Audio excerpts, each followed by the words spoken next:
Waalaikumsalam warahmatullahi wabarakatuh. Sebelumnya terima kasih kepada Bapak dan Ibu yang udah mau berkumpul di sini.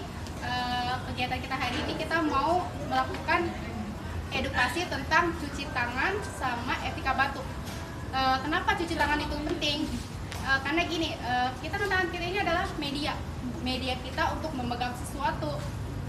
Nah, kalau tangan kita kotor, ini kita bisa menularkan infeksi, menularkan penyakit dari satu orang ke orang lain. Contoh, misalnya kita dari rumah mau ngejenguk pasien.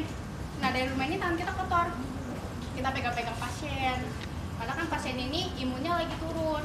Nah, ini bisa menyebabkan penyakit baru pada pasien. Atau sebaliknya, kita dari rumah sakit habis ngejenguk pasien, pulang habis pegang-pegang pasien, nggak cuci tangan, megang anak, makan. Nah, itu bisa mentransfer kuman-kumannya ke anak kita. Jadi sadari diri kita sendiri, kita harus sayang sama diri kita sendiri, sama keluarga kita, bahwa penting cuci tangan itu.